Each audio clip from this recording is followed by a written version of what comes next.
This is North Dakota Today. Happy Wednesday and welcome to North Dakota Today. I think it's Tuesday. It is. I'm already jumping ahead. See that? That's why you're here with me, Jordan. You got to keep me on my P's and Q's. Welcome to Tuesday's episode of North Dakota Today. I'm Marlon Mayhew. I'm Jordan Schreier. Already getting it in that it's Tuesday, trust me. On the morning show, I say the wrong day just about every other day, right? So I have no clue what day it is half the time, except for Mondays and Fridays I got a pretty good hold on. Yes, definitely. And then somewhere in the middle of the week, I'm like, nah, we're somewhere. It's someday. Yeah, it is someday. But yeah, today is Tuesday. Tuesday. May 17th. Yes. So, big news coming out of Santa Barbara. Travis Barker weds Kourtney Kardashian in a short wedding and a reception at the courthouse.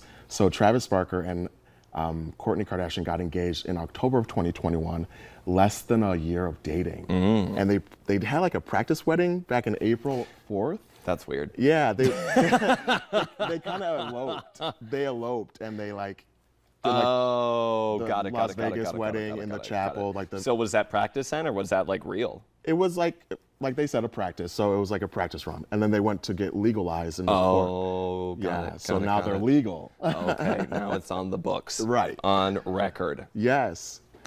I couldn't tell you. Is he a basketball player? So Travis Barker is a part of Blink-182. Ah. Do you remember some of those songs like all the I know things? that one. Yes. Me and Jordan were singing earlier. So what's one of your favorite songs? Before I was getting on here, I was like, okay, I was in the newsroom. I said, I need to pump up. Yes. We need to get going here. What should I listen to? Taking requests. Of course, I didn't like any of the requests that were being thrown at me. So I said, I'm going to listen to what I wanted to anyway. So I put on some Sister Act and just jammed, which is one of my all-time favorite movies and music as well. So that was great. Lisa Green and I bond over Sister Act all the time. So, yeah. That's my extent of pop culture knowledge. So that when you're like, married Travis Barker, I'm like, what does he do? Married Travis Barker. Who was he, a basketball player? I don't know. Well, according to insiders, the reality TV star and drummer got legally married in Santa Barbara, like I said. And it was a very small, intimate wedding with close friends and family members. And it was reported first by TMZ. TMZ has everything first. I know, right? How did that happen? It's Harvey Levin. He has connections everywhere. I have no clue. Like, do you remember this story? Actually, I don't know. One time, this is going to be thrown away back, but it reminds me of TMZ. The Property Brothers were in town. Okay. From HGTV. The twins? Yes. Yes. One got in a fight at a Fargo bar. No kidding. Yes, he did. And TMZ reported it first.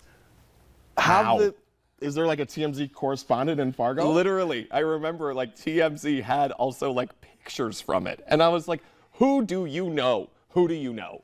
I think it's always like the fans or like the audience members that like are just out and about that just catch that moment and they send it to TMZ hoping that they get famous. I couldn't. With those video clips. I know, it was so bizarre. I was like, how did TMZ know about this person doing something in Like, where are, I don't understand. They have eyes everywhere. They do. They definitely do. So, I mean, yeah, but Kourtney Kardashian getting married. It's wedding season. You had a wedding show a few weeks ago. Yes, we had such an amazing time showcasing David's bridal, Halberstats, and it was just an amazing time so that people that are planning their weddings right now have a little bit of, leeway, or so to speak, of planning. Yeah, a little bit of information. Do you have a lot of weddings coming up?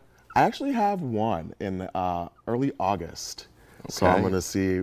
Is that around here? Is that? It's in Chicago, so that's what I'm trying to see if I can make things work because I'm kind of pretty jam-packed up until then. Yeah, well, and also weddings, it's so difficult when you have to travel for it because you're like, okay, do I fly in Friday after work? Right. Fly out Sunday morning? Right. So that way I can come back and then go to work again on Monday? Exactly. If you do that, whoa, it's a whirlwind. Yeah. Like, you come back and you're just exhausted. Most definitely. And that's a good point to make. Try to find a time to relax if you do go to a wedding and, recuperate from the festivities because it's always a very exhausting, right? It's always an exhausting thing to come back on a Monday and you're just like, oh, that was a great time. Yeah, otherwise that plane ride on Sunday, ooh, she ain't pleasant. Right? Unless you're in first class getting handed like hot towels and stuff. Yeah, then that would make it maybe a little more pleasant, but otherwise I'm cheap. I'm like back row of coach and they're like, here, can you also hold this suitcase? And I'm like, sure, I'll go for it, thanks. And I've done that once before where I had a wedding and I think I took 1 extra day off or something for it. And I was like, why did I do that? I should have taken more off, taking the Friday and the Monday. Give yourself some time to enjoy it. Yes, exactly. Otherwise, the whole time you're just running all around everywhere. Yeah. No. So I have a few weddings this summer, and so that's very, very exciting. Summer and into fall, people at the station are getting married. I'm not letting anything out of the bag there. They've already talked about it basically here. So those should be really fun festivities as well. And I already had a wedding that I was invited to. And you officiated it. I did officiate it. Yeah, we talked remember about that. Yeah. We just I got a photo back from the couple, and they were like, "Hey, our photographer caught this action shot while you were doing your thing," and it was really adorable. That's awesome. So yeah, I think that's. Oh no, I have one in June too. I don't know. I feel like I think I was invited to 5 different weddings this year, something like that. So it definitely is jamming up because of the COVID season. Yes. So everybody's coming in. Yes, heavy. It pushed everything back. So 2021 and 2020, not great years for weddings. Yes. Not a lot of them. Not great years for a lot of things. A lot of things. So pushed everything back to 22, and then in that time, people got engaged, and they're trying to get married. So I mean, yeah, I've heard a lot of people say 2022 is just like the year of the wedding, because everyone is trying to get it in. So it should be exciting, fun summer ahead. Yeah, I'm excited. There's so many things to do around Fargo and North Dakota, period. I'm just waiting for the weather to just be steady. Get to the lakes. You got to get to Minnesota Lakes country. That's what everyone around here loves. So trip to Detroit Lakes definitely in your future. Once it warms up and you can lay on the beach, then it's worth it. Yes. But also we have a really exciting show today. Anna is live with Apex Physical Therapy. We're going to check out their new location. But first, your local steals and deals.